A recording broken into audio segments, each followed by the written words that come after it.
ప్రాంతంలో పుట్టిన బిడ్డలుగా మా తండ్రులు తాతలు ముత్తాతలు సికింద్రాబాద్కు ఉన్నటువంటి చరిత్ర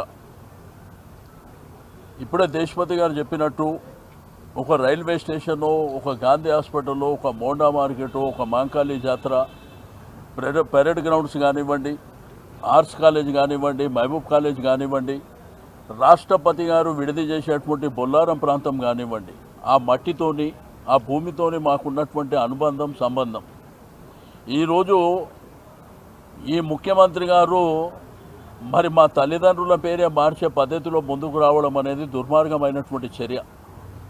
మేము ఆ కార్యక్రమాన్ని తీసుకున్నప్పుడు ముఖ్యమంత్రి గారు ప్రెస్ కాన్ఫరెన్స్ పెట్టి చెప్పిండు నేను సికింద్రాబాద్ జోలికి రాలేదని.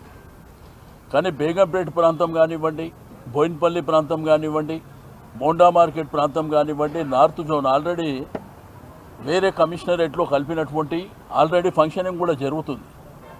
దీన్ని ఏంటంటే మా అస్తిత్వం, మా ఆత్మ గౌరవానికి సంబంధించినటువంటి ఈ యొక్క కార్యక్రమాన్ని మా ప్రజల హక్కుగా అక్కడ ఉన్నటువంటి విద్యార్థులు కావచ్చు, డాక్టర్లు కావచ్చు, అడ్వకేట్లు కావచ్చు, అన్ని మతాలు అన్ని వర్గాలు కావచ్చు, ఎప్పుడు సికింద్రాబాద్ ప్రాంతం పీస్ఫుల్గా ఉండేటువంటి ప్రాంతం. హైదరాబాద్ జంట నగరాలంటే ట్విన్ సిటీస్ అనగానే ట్యాంక్ బండ్ రైట్ సైడ్ ఏమో హైదరాబాద్, లెఫ్ట్ సైడ్ ఏమో సికింద్రాబాద్.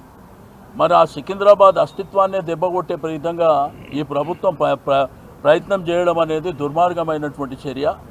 మేము ఒక శాంతియుతమైనటువంటి శాంతి ర్యాలీ చేపడతామంటే నేను ఆ రోజు ఆవేశంలో కొన్ని మాటలు మాట్లాడితే నా మీద కేసులు పెట్టారు. Ameerpet police station, Begumpet police స్టేషన్లో పెట్టి నేను సరే చట్టపరంగా న్యాయపరంగా ఎదుర్కొంటాం. ఇక మీదట ముఖ్యమంత్రి మంత్రులు ఎవరైనా అటువంటి భాష మాట్లాడితే మేము కూడా వదిలిపెట్టాం. మరి న్యాయం చట్టం అనేది మాకే వర్తిస్తుందా వాళ్ళకు కూడా వర్తిస్తుందా కూడా మేము చూస్తాం. ఒకటి. రెండోది, శాంతియుతమైనటువంటి ర్యాలీ చేపడతామని మేము అక్కడ ఉన్నటువంటి వ్యాపార సంఘాలు కానివ్వండి, అమాలీ సంఘాలు కానివ్వండి, ఆటో సంఘాలు కానివ్వండి, అక్కడ ఉన్నటువంటి బస్తీ వాళ్ళు కానివ్వండి, కాలనీలు కానివ్వండి, అన్ని వర్గాలతోని మేము వారం నుంచి మరి డిస్కస్ చేసిన తర్వాత అందరి ఆమోదం మేరకు శాంతి ర్యాలీ మేము 5 రోజుల కింద పర్మిషన్ అప్లై చేసినాం. 5 రోజులకు అప్లై చేస్తే నిన్న మధ్యాహ్నం డీసీపీ గారు మరి అక్కడ ఉన్నటువంటి పోలీస్ యంత్రాంగం మా వాళ్ళని అక్కడికి పిలిపించి వాళ్లకు మరి మీరు చేసుకోండి, కార్యక్రమం చేసుకోండి, శాంతియుతంగానే ఉండాలి శాంతి ర్యాలీ అని అంటే సరే ఆ విధంగానే ప్లాన్ చేసుకున్నాక పోలీసులు కూడా రూట్ మ్యాప్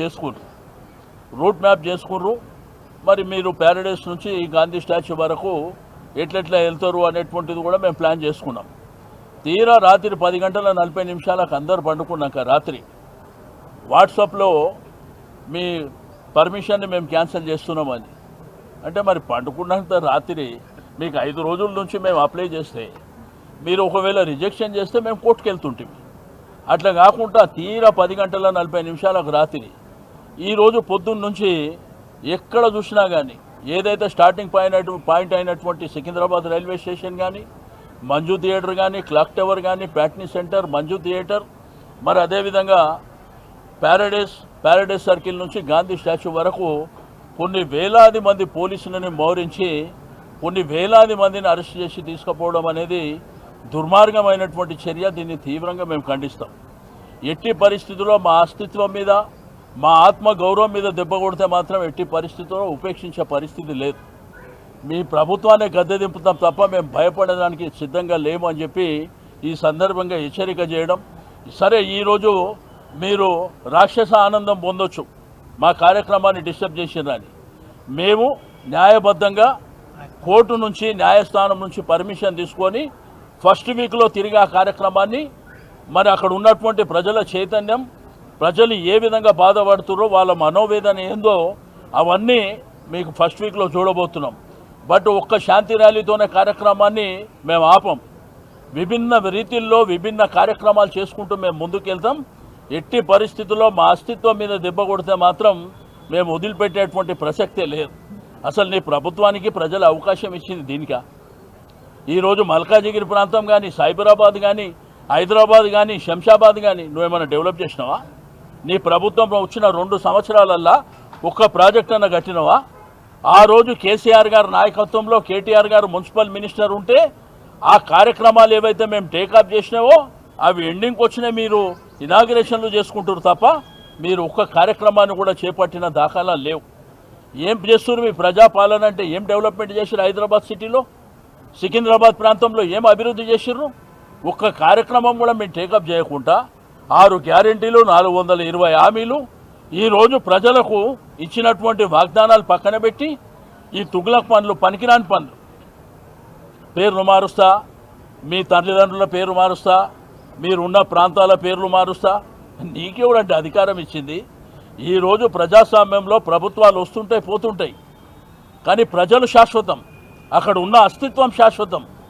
అంతేగాని నీ ఇష్టం ఉన్నట్టు పేర్లు మార్చుకొని పోతే అల్టిమేట్గా మా ప్రభుత్వం వస్తే ఏం చేస్తుందో మా గౌరవ యువ నాయకులు కేటీఆర్ గారు మరి చెప్తారని చెప్పి తెలియజేస్తాం.